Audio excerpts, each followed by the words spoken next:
everyone, welcome back to my channel, or welcome if this is the first video of mine that you are seeing. And if you are new here, my name is Julia Kelsey. I'm 25 years old. I live in Orlando, Florida, and I have a budgeting and money management coaching business that I originally started on Instagram, but have somewhat recently moved over to YouTube as well. And this is where I show and share with others that budgeting and money management can be simple and actually enjoyable, and help them get to a place where they're easily accomplishing their financial goals while still being able to live a life that they enjoy. So today's video is going to be another financial goals and net worth update video. So I did one of these in January, and I'm going to continue doing them monthly. And this is just a video where I go through the financial goals that I outlined in my previous financial goals video and kind of show you my progress towards each of them, where I'm ahead of schedule, where I might be behind schedule, and kind of what my thought process is for making sure I reach those goals by the end of the year. And then I will also share with you a net worth update, going through all of the different components of the net worth calculation and sharing my final net worth number as of the end of February. And as always, I will be showing you my budgeting spreadsheet and a couple of the trackers that I have within that template. And if you like this template and think it might work for you, I do sell them individually on my website for just $10.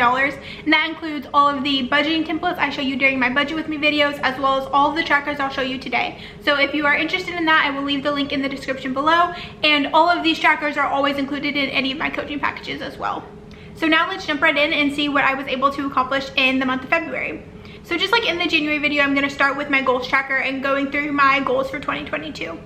So the first one I have listed here is my income goal, and I didn't set something specific for this in that video, but it is something I want to, in the back of my mind, keep track of, because this is what's going to allow me to reach all of those other goals. This is the income that's going to go towards all those other goals, so it is something that I like to keep track of. So in the month of February, we can see that my income was about $4,121, bringing my total for the year to $8,800. And like I said, I didn't set something very specific for this, but I do average about $4,000 a month, so that is what my goal here reflects, just 4,000 times 12. So that's my goal reflected here, $48,000. And then I like having that because then I'm able to see my percent completed towards that goal. So since we are through 2 months of the year, I should expect to be about 16.6%, or 2 divided by 12% of the way towards reaching my goal. So that's kind of the percentage I'm going to keep in mind when I'm going through all of my goals to reflect whether I'm ahead or behind schedule. So we can see for my income, I'm well ahead of schedule, which makes sense because I did have additional income come in January. So my 18% here is really good, and showing me that if I do have a couple months coming up in the future where I'm a little bit under that $4,000 mark, it won't be the end of the world because I have this little bit of a buffer already starting out the year.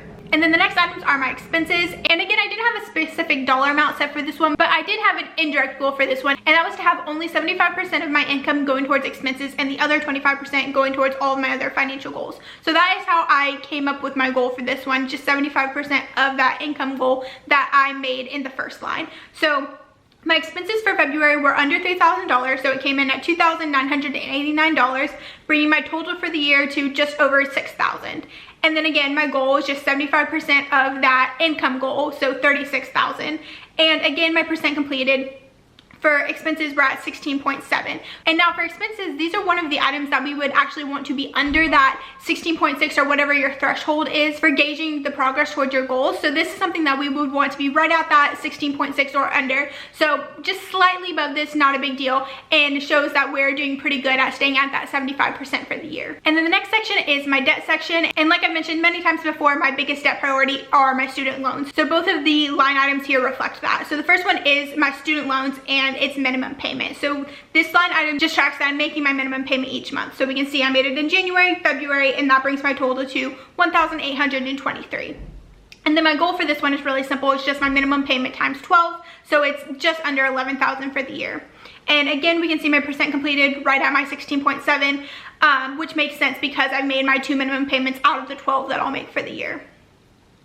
And then the next one are extra payments. So any extra payments I make to my student loans. And my big goal for the entire year is to get my student loans under $37,000. And so I've calculated what I need in addition to my minimum payments to reach that goal. And we can see that is the goal for the extra payments. So about $560 is what I need above minimum payments to reach that goal. And we can see in January and February, I wasn't able to put anything towards this, but any extra dollars I have in any of the future months, this is the first place it's going to go. So eventually we will start making progress towards this goal.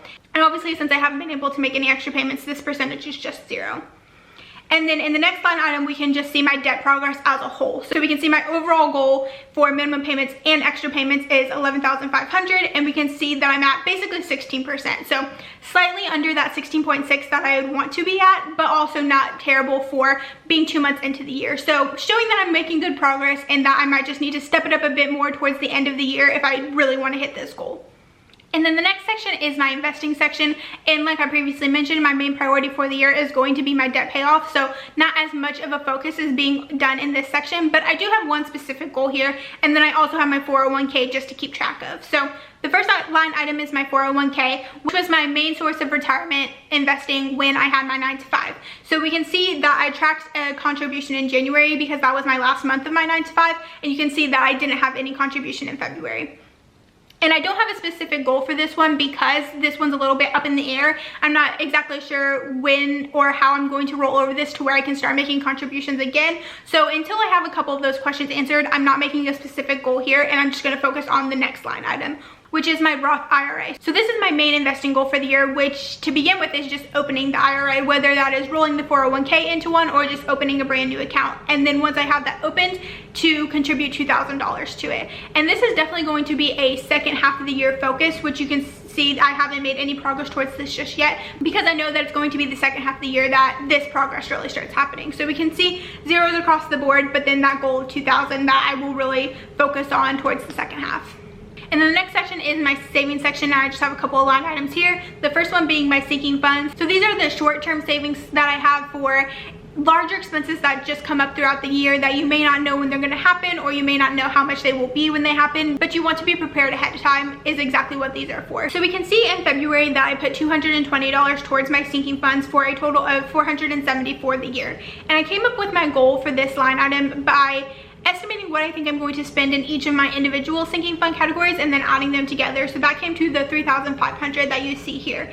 And we can see my percent completed towards this is at 13%. So that's a decent amount under my 16.6 threshold. So this tells me if I continue making the same amount of contributions for the rest of the year, then I'm likely going to fall short of this goal, which is not the end of the world because this isn't my highest priority, but also I want to make sure that I am able to prepare for those expenses ahead of time so that I'm not forced to take from anything else. So it's a balance I'll have to keep an eye on as I move forward, maybe bumping up these contributions a little bit or just being okay with not reaching this goal.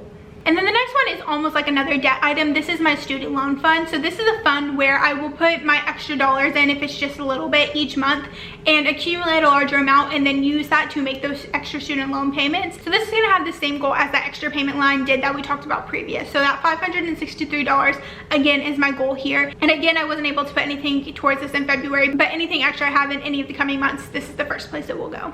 And finally, my last goal, which I kind of touched on earlier, is the percentage of my income. So I want 75% or less of my income going towards expenses and then 25% or more going to financial goals. And so this is kind of like a savings rate that a lot of people will talk about. However, a lot of my 25% is actually going towards debt, not savings. So it's just financial goals in general is where that 25% is going to go. So we can see in February, 27% went towards my financial goals, and then I spent 73%. So I was well within my little threshold numbers. And we can see for the year, I'm at 31% going towards financial goals and 69% going towards expenses. So I have a nice little buffer built in for, again, any months that might be the opposite that come up in the future.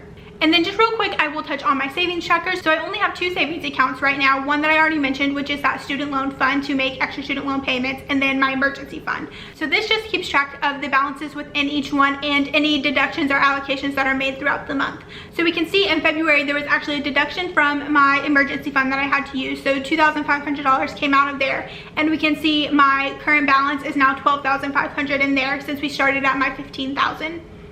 And then we can see in my student loan fund, we actually had a contribution in January and then another one in February. And this is actually from my tech sinking fund, which you see me talk about a little bit more in my Budget With Me videos. But basically, I had used that sinking fund to purchase the camera that I'm recording on now, and that had made that sinking fund quite negative. So I used a little bit of this money to bring that sinking fund back up to positive.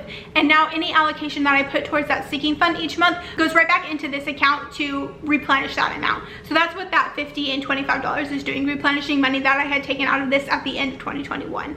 So now we can see that the current balance in my student loan fund is $1,964. So I have a good little buffer going here, and I like to keep an amount in this account, usually not this high one, but just an amount, so that if income is ever unknown and I ever am questioning whether I'm going to be able to make a minimum student loan payment, especially because my minimum payment is so large, that I have at least 1 month, if not 2, which I have right now, sitting there that I can make that minimum payment from, and I'm not scrambling to make that payment or potentially missing that payment. I have my buffer sitting right here. So that's why I have that money sitting there. So that was all of the progress I made towards my goals in February. So now let's look at a net worth update. So as a reminder, the net worth calculation is all of your assets minus your liabilities, or everything that you own minus everything that you own. So we will go through those different components here, and then I will show you my net worth as of the end of February. So first, starting with my assets, my first one is my checking account cushion. So this is the money that I have sitting in my checking account, just basically as a buffer in case bills come out as more than expected or anything like that. So I usually try to keep this at $2,500 or less. So that's what we see here. At the end of February, my checking account was at $2,495. And we can see that change from January was just an increase of about almost $3. So not a big change here. And then the next one are all of my savings. So what I just showed you, my emergency fund and my sinking loans fund. So we can see within those two categories at the end of February, I have $13,763. And we can see the change there is a little bit more significant, a negative $2,493, which makes sense because I had to use that amount from my emergency fund. And then the next one are all of my retirement investments. So basically just the balance within my 401k. So we can see that at the end of February was at $33,274. And we can see that that was a really good change here, especially compared to the change we saw in January where my 401k balance actually went down. So really happy with the positive number we're seeing here. So we can see that that was a change of $3,315. And then lastly is just the value of my car if I were to sell it, and I just use like a Carfax report that my dealer sends me. Probably not the most official number, but good enough for what we are trying to do here. And I use the same thing every month, so it's consistent across all of my tracking. So at the end of February, we can see the value was listed at $18,280, which was a decrease from January of about $460. So we can see overall my assets increased by $364, which I'm really happy with because my assets actually went down between the end of the year and January. So seeing them go up this month made me feel really good.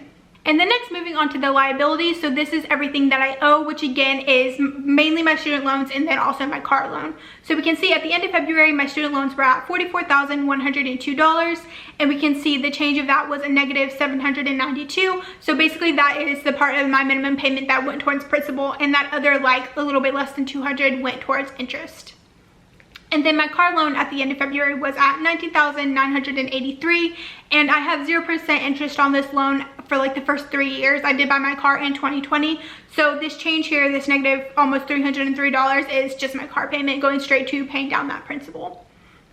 So we can see that my total for liabilities went down $1,095, which is really good to see that section go down so much because that directly goes to increasing my net worth.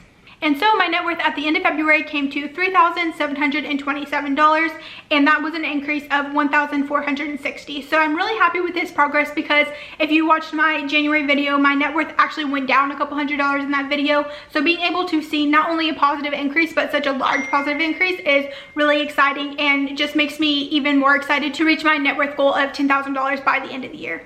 So that is it for my financial goals and my net worth update for the month of February. I hope you guys enjoyed this video and found it helpful. And if you did, make sure you give this video a thumbs up. Also, make sure you subscribe so you can see more videos like this from me. Also, don't forget to go follow me over on Instagram so you can see more content from me in between YouTube videos.